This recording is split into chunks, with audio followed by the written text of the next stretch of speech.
What's going on, man? It's your boy Maserati J, and tonight is the night that we find out, in my personal opinion, who is the king of R&B. Before we get to that, I've had quite a few people hit me up in my inbox and asking me, "Look, where can I get your shirts from? Where can I get your hoodies from?" Go to MaseratiJ.com. Again, that's MaseratiJ.com. I'm gonna post it. I'm gonna put it in captions here on this video so you guys can, check it out. And I want you guys to hear me out real clear. Hope you're listening. When you go to MaseratiJ.com, which is set up with print on demand, I have that set up due to the fact of the matter. I like to have it readily available to you guys and girls if I don't have a certain size. Be mindful. There's sort of a difference versus when you get it directly from me. And here is the difference.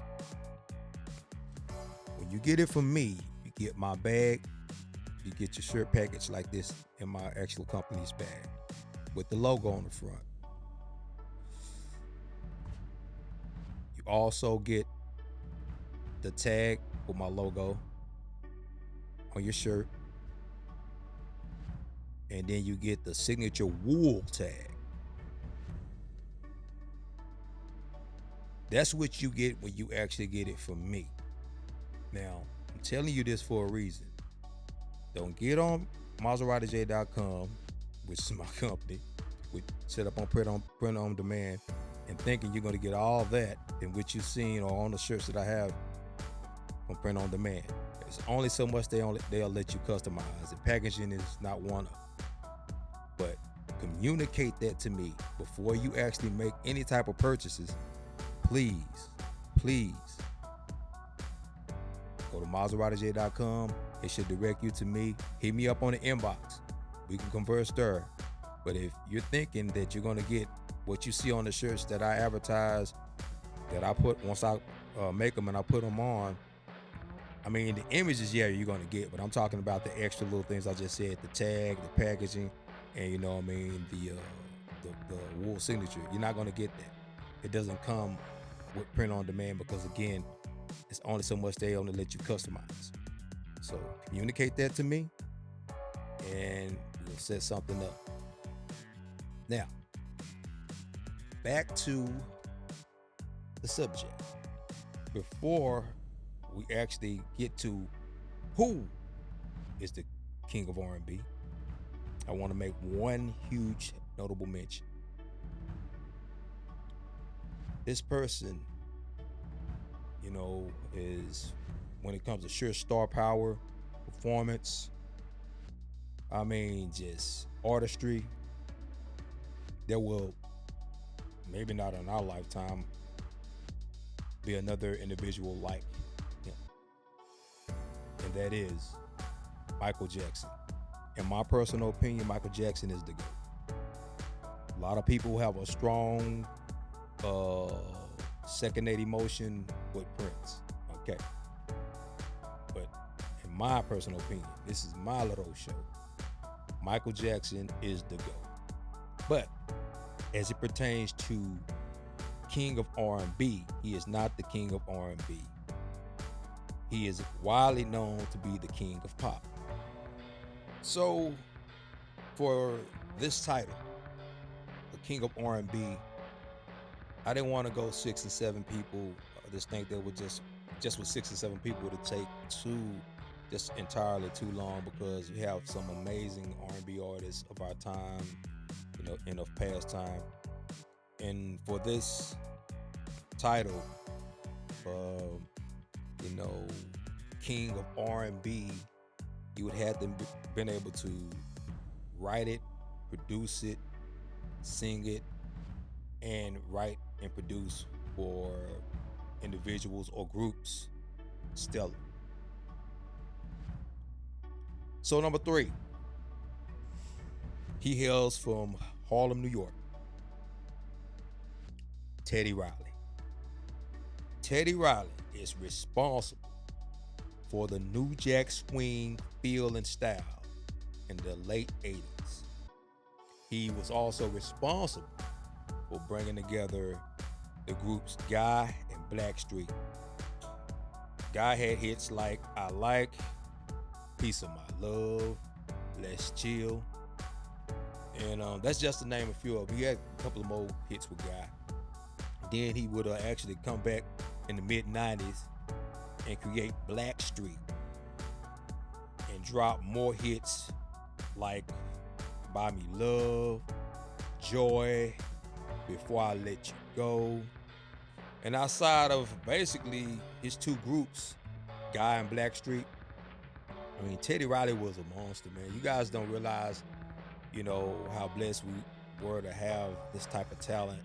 And again, I'm gonna say this: if it wasn't for him, him producing the way he did, you guys wouldn't have some of these guys. The music would have been garbage. It would have been straight up garbage. But he actually wrote this is wrote and co-produced for Michael Jackson. This is the reason why I have him at 3. Michael Jackson is a huge plus. From what I've read, Michael Jackson just doesn't, let anybody co-produce or handle his music. He's very particular, and if he chooses you, that's saying something. That's huge. That's huge. He actually co-wrote and produced for Michael Jackson Remember the Time. Jam, In the Closet. And the other person you guys may not notice that he actually co-wrote and actually produced for was Bobby Brown. And the song was My Prerogative. So the guy, he was awesome. Teddy Riley was awesome. And I'm going to say this again, without him, we wouldn't have some of the music. He influenced a lot of some of the music today as well. He did. He's also a Grammy Award winning songwriter and producer. You know what I mean? But again, he's number 3 because as it equates to these next 2 individuals, he's just not that strong of a singer. He's more he's basically more with groups, and he makes them he makes them sound good with the little singing that he does, and then the auto tuning, the production, the writing, and the huge plus was Michael Jackson and the groups in which he wrote for. You know what I mean? Teddy Riley actually he wrote for more people than that. And to be honest with you, I don't have time to just go over everybody. You know what I mean? He's my number 3 because again, for everything that he does, great singing is not his strong point.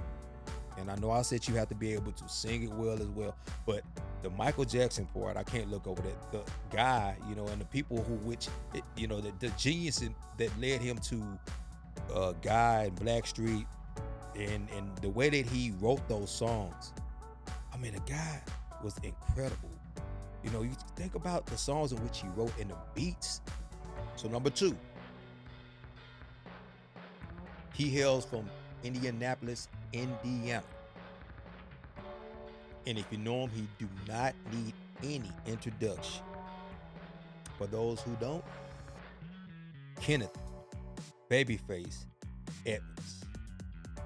Like I said about Teddy Riley, who was responsible for the New Jack Swing era in the late 80s to the early 90s, you do not, and I mean absolutely do not have a 90s without Babyface. Babyface was written all over the 90s. He was just, for him, he wrote such songs as Whip Appeal, When Can I See You Again, Never Keep Secrets. But here is where the stronghold comes in. He wrote for Boys to Men, songs like I'll Make Love to You, Whitney Houston, Exhale, Shoot. Tony Braxton, TLC, Baby, Baby, Baby. Tevin Campbell, Can We Talk? You guys all know what that is. You know what that is. SWV. I mean, the girl group of the '90s. You know, All Night Long, and his most notable. You just want to say his most notable person who he wrote for was Madonna, and that was Take a Bow. I mean, Babyface, he's an award-winning producer, writer, writer, producer, singer.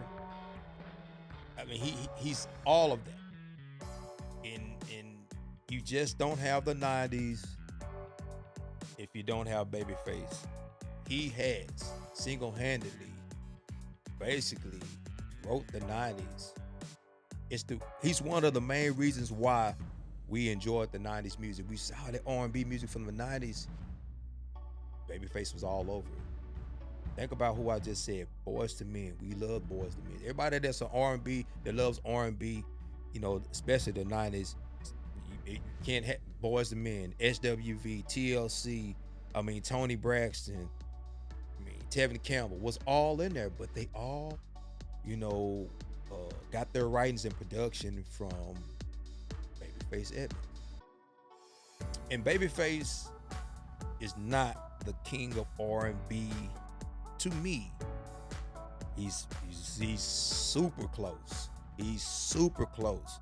But because of the voice versatility in which the next individual has, and they are similar in hits, but the way that the next individual could sing, and his writing ability, they're neck and neck, but the singing is where, the next individual separates.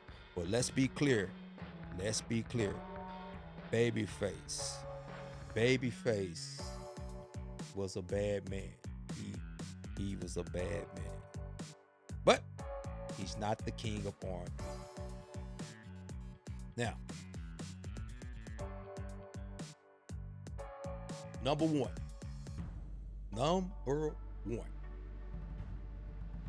He hails from Chicago, Illinois. Ladies and gentlemen,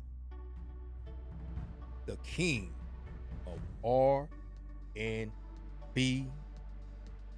Robert Sylvester Kelly, Kells, the Pied Piper, R. Kelly. He is a Grammy Award-winning producer, singer, songwriter. I mean, look, he ushered in the '90s, with more of the sexual energy charge, with Public Announcement, with songs like Honey Love, Vibe, Slow Dance. You guys remember the Slow Dance? Oh, man. And then, fast forward, on his solo albums, oh my goodness. He was just multi-platinum everywhere. Singles, remixes. This dude was a beast. Bump and Grind, 12 Play, Seems Like You're Ready, Your Body's Calling, Fiesta, Step in the Name of Love, Ignition, and his most notable, this is actually that took him to the stratosphere, that, what actually transcended him. The most notable song ever that he had, and to this day, everybody still listens to R. Kelly, He won a Grammy from this song now. And what he won from it was basically, he had the best R&B song, best male R&B vocal performance, and best songwriting for a motion picture. That song was I Believe I Couldn't Lie. Dude, R. Kelly was a beast. He he was a beast, and he really put a icing on the cake and made it to where you really couldn't have R&B without the R. He told the truth about that. He proved it time and time again. R. Kelly, you know, he has written for the likes as well, Michael Jackson. Yeah. And the song that he wrote for Michael Jackson was "You Are Not Alone." It was a hit. It was a hit song. "You Are Not Alone." And alongside Michael Jackson, R. Kelly, he wrote for Luther Vandross, Britney Spears, Whitney Houston, Janet Jackson, which is Michael Jackson's sister, so that's a triple double whammy. Chris Brown, Usher, Tony Braxton, Justin Bieber, Mary J. Blige, Charlie Wilson, the Isley Brothers, and he wrote for many more people. Let's just face it, R. Kelly is he's a transcendent talent. Um, we know what he got going on personally. That has nothing to do with what I'm speaking of, but I'm not going to erase his musical talents or genius due to the fact of that. Again, R. Kelly, the writing ability, the vocal ability. That's the reason why he's over Teddy Riley and Babyface. Babyface is right there with him, I feel, but the way that R. Kelly can manipulate his voice and the way that he can do music, he's just not a balladeer. He can do hip hop, you know, R&B, doo wop. That's the thing. R. Kelly can do doo wop. You know, Babyface, I've never heard him do it. I don't think that I don't want to say he can't, but I've never seen him or heard him do it. You know, the writing ability is there for both guys, for all three guys. But where he separates himself from is that those vocals, the arrangement, and you know, R. Kelly was just different, man. He was just different, you know, in the sense of the genius would shine through. You can listen to some of the songs that he wrote right with Aaliyah, some of the remixes, and R. Kelly was one of the only artists, R&B artists I know for sure, that can take one song and he'll remix it. That's what he did, remix it, and it'll sound 10 times better. Both songs sound good, and he'll go platinum. You know. But anyway, you guys let me know what you feel about what I said, which, again, a lot of people not going to agree. And that's fine. These are my picks. I feel as though, after what I've heard, seen, and thus far getting the knowledge thereof about all three artists, R. Kelly is the king of R&B.